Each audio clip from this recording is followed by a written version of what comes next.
Jamal, Jamila, how was school today? Oliver asked his twins as they climbed into the back seat of the car. He glanced at them through the rearview mirror, waiting for their usual chatter. Cool, they chorused in unison, as always. But this time, Jamila had more to add. Dad, she said, her voice growing curious. We learned something in history class today. About back home in Africa, there were times when twins like us were killed, according to some traditions. Is that true? Before Oliver could respond, Jamal, who had been quiet, chimed in. Yeah, Dad, is that why we live in London? So, we won't get killed because we're twins. Oliver gripped the steering wheel a little tighter. He hadn't anticipated this conversation, at least not so soon. His heart clenched at the thought of the deep-rooted traditions and the dark history his children had only begun to learn about. He forced a smile, not wanting to dampen the lightness of their day just yet. We'll talk about it after dinner. All right, Oliver said gently, his voice steady but firm. Let's get home first. Jamal and Jamila exchanged glances before nodding and chorusing. All right, Dad. They trusted him implicitly, knowing that answers always came when he was ready. As soon as they arrived home, the usual routines followed. Dinner was served, but it felt like the twins were more interested in getting through it than enjoying it. They wolfed down their food, barely tasting it, eyes constantly flickering to their father, waiting for the moment he would explain what they'd heard. By the time the plates were cleared, they couldn't contain themselves any longer.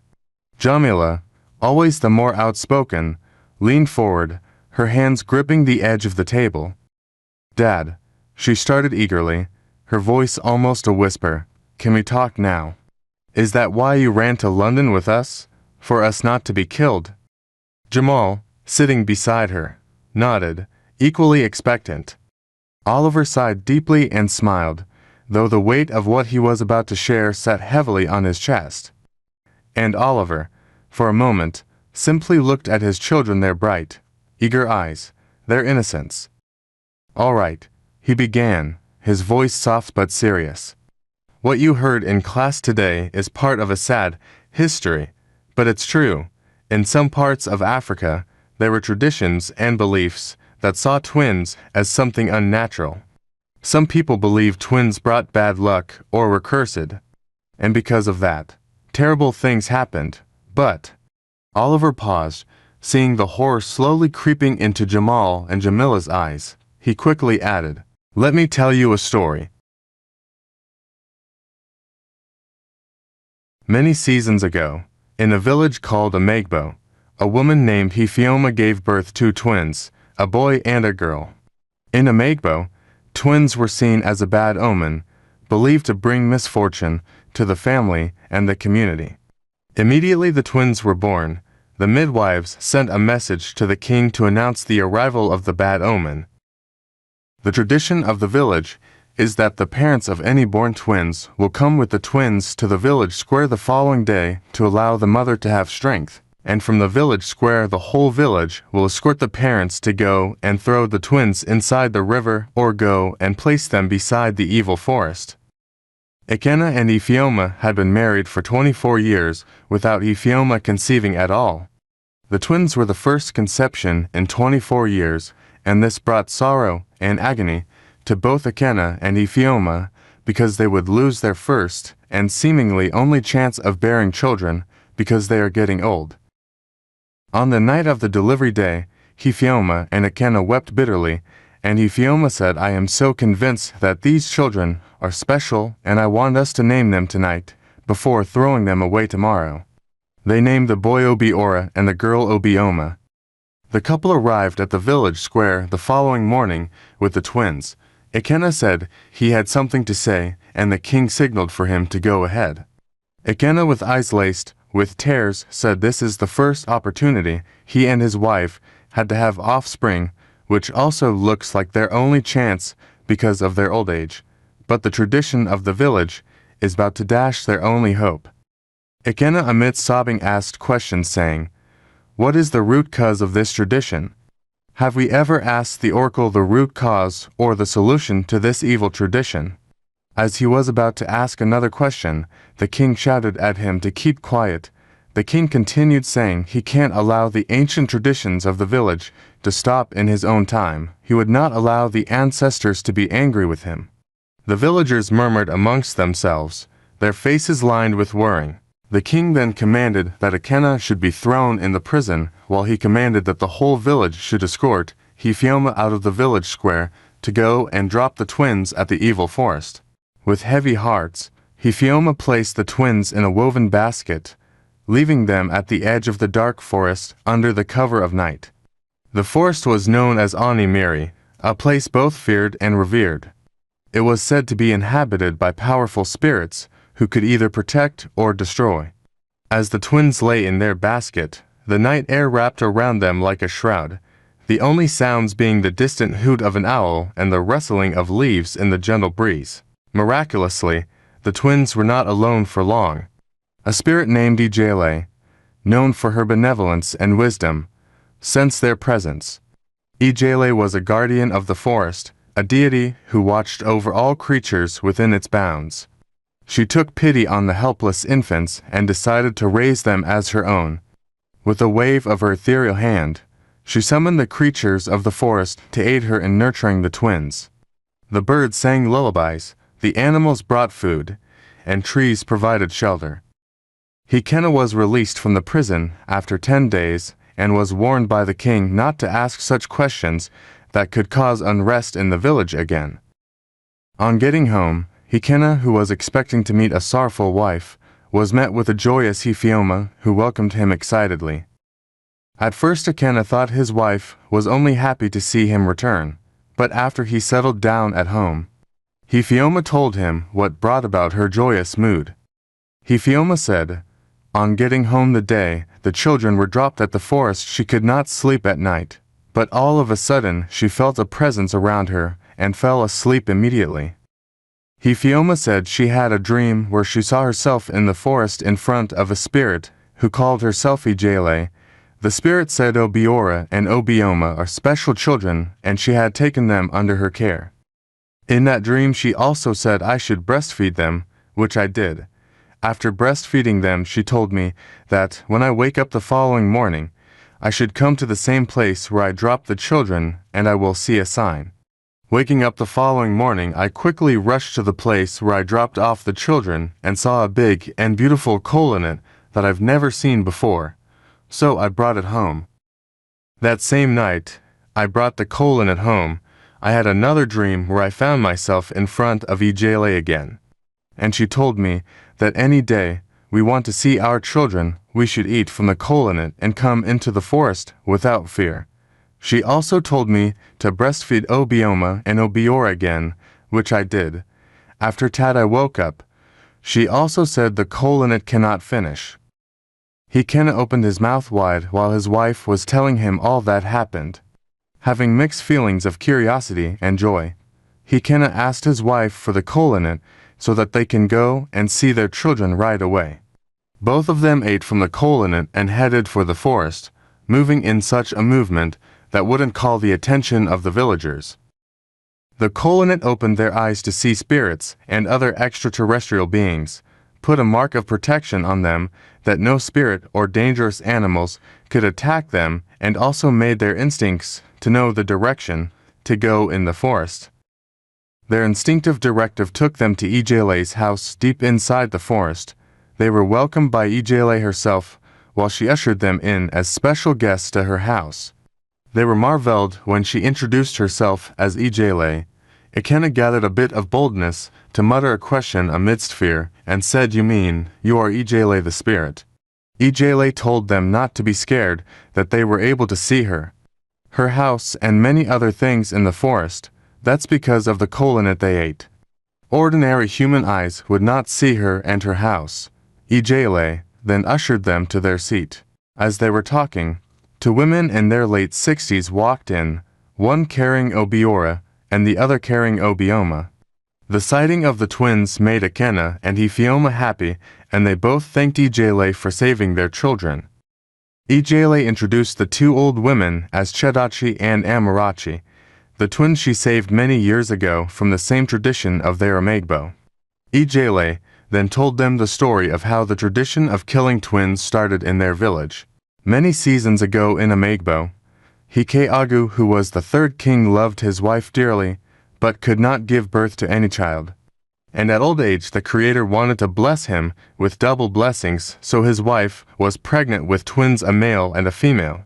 At the delivery of the babies, because of his wife's old age and the mistake of the midwives, the queen died shortly after the twins were delivered. Hikeagu was in pain that his lovely wife died, so he saw the twins as the killers of his lovely wife. He then said the twins should be thrown into the river and that no twins should be allowed to live henceforth in Amegbo. That was how killing of twins started in Amegbo.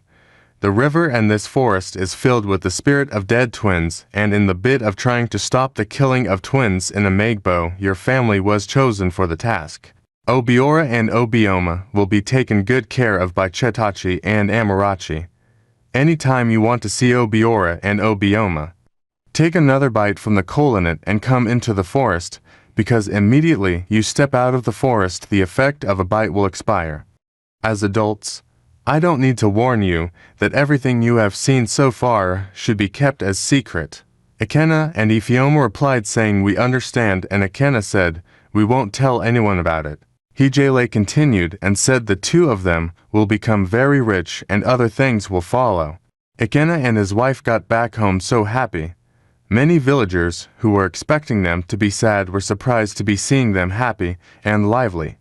Ikenna's farming was becoming bigger and of Ifeoma's trade as well, while the two of them did visit Obiora and Obioma at Ijele's place in the Animiri forest frequently. Ikenna grew to be the biggest farmer in Amegbo. As the years passed, the twins grew strong and wise under Ijele's care. The boy, Obiora, and the girl, Obioma, learned the ways of the forest, mastering the art of survival and understanding the delicate balance of nature. Hijele taught them the ancient wisdom of the spirits, the songs of the wind, and the language of the trees. They became one with the forest, revered by the creatures and respected by the spirits. One day tragedy struck. The king got sick with a very strange and unknown illness. Little did the king know that it was the beginning of a big problem for his village. The illness started with little headaches, and in a couple of days it advanced to the whole body, and the king couldn't move any part of his body again. All the traditional and herbal healers from Amegbo tried their best, but to no avail. The king asked for healers from neighboring villages, but the results are still the same. While the village was still in the chaos of the king's illness, another tragedy struck.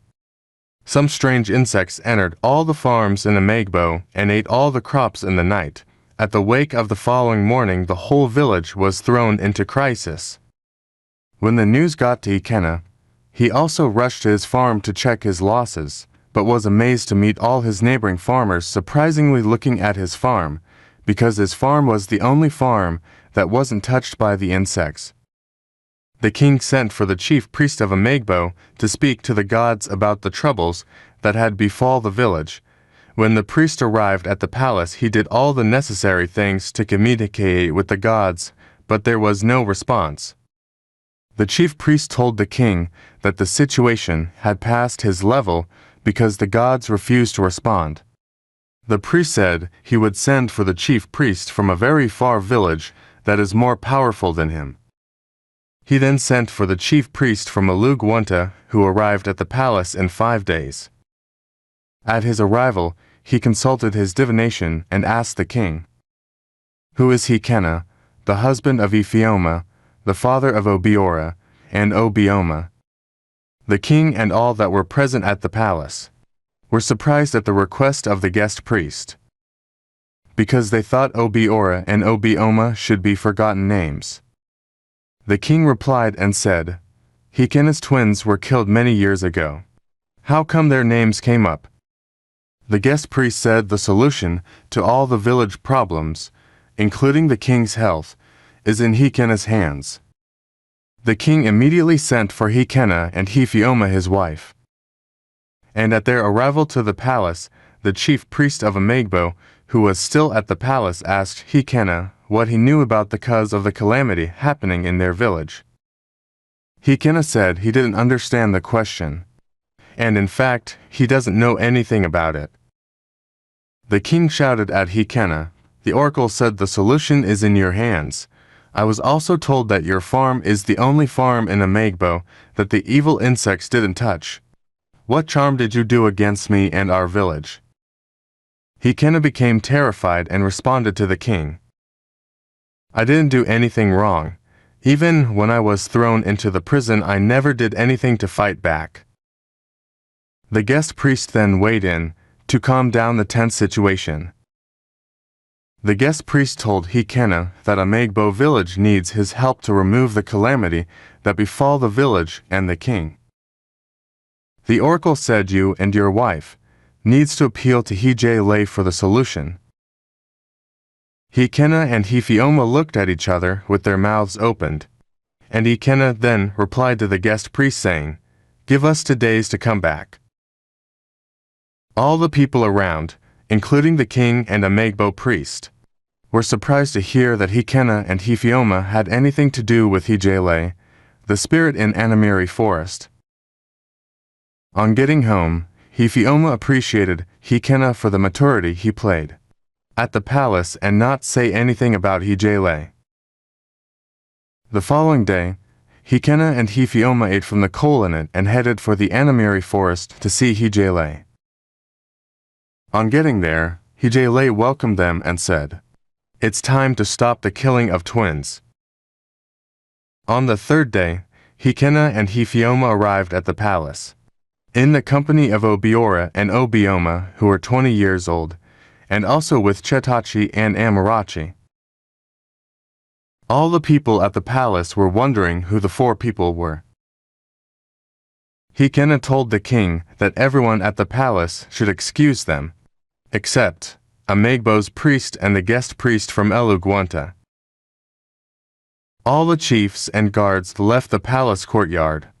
Hikena then brought out the kolanut and gave the 2 priests to take a bite, and also the king took a bite.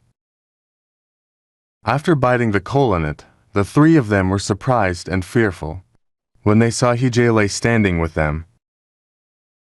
Hijele introduced herself and said, "I am Hijele, the spirit known for her benevolence and wisdom, the guardian of the forest, a deity who watched over all creatures within its bounds.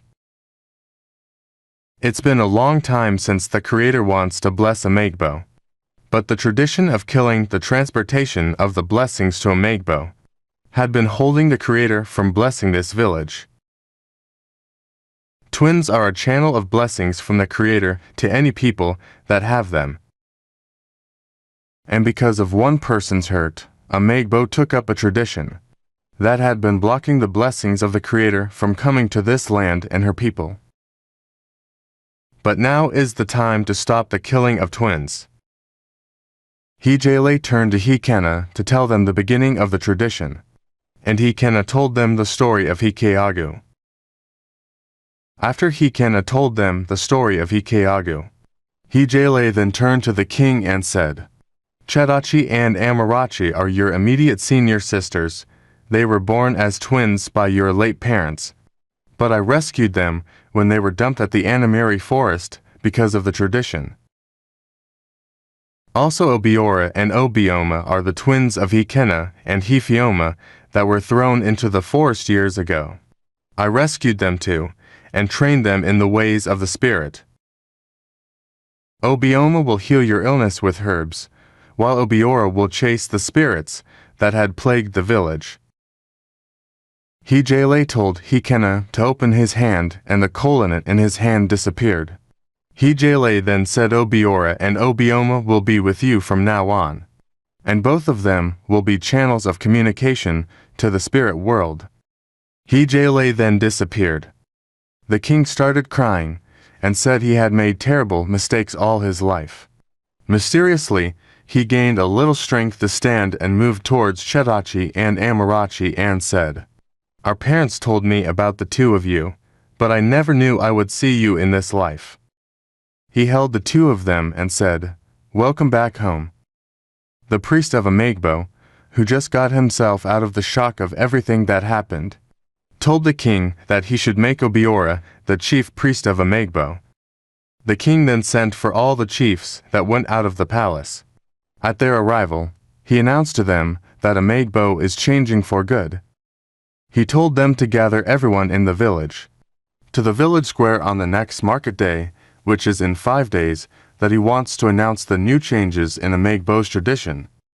Obiora then stood at the front of the palace and made some incantations. Then the spirits that plagued the village left. Obioma started treatment with herbs for the king. And in 2 days the king was healed, and became stronger than ever. At the gathering of the villagers, the king told the villagers everything that had happened. The whole villagers were surprised, hearing what the king narrated to them, and made a new decree that abolished the previous tradition of killing twins. The king also appreciated the Amagbo priest for his efforts, after which he introduced the priest from Eluguanta, who was still around, and appreciated him too.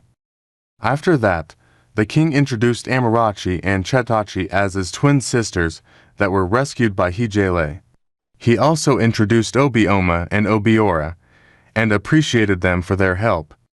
He also installed Obiora as the new chief priest of Amagbo.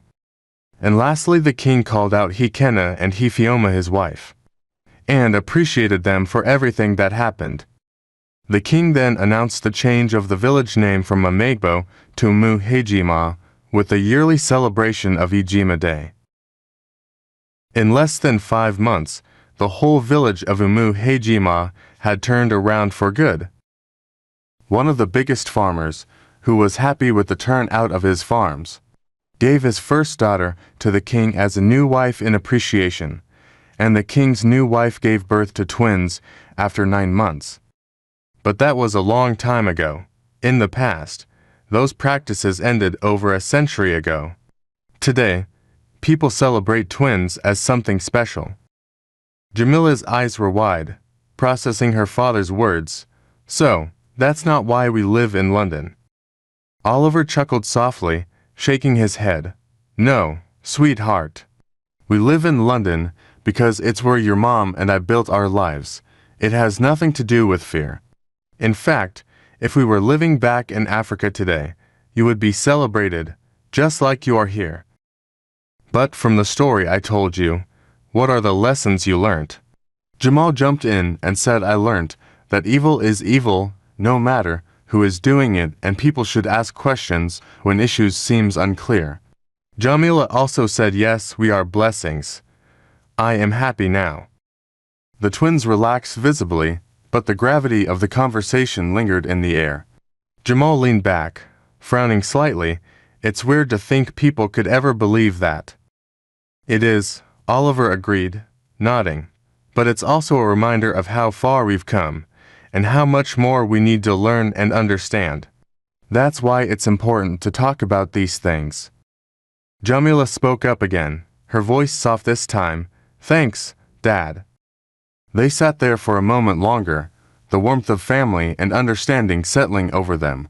Jamal and Jamila had more questions, Oliver knew, but for now, they were content, and that was enough.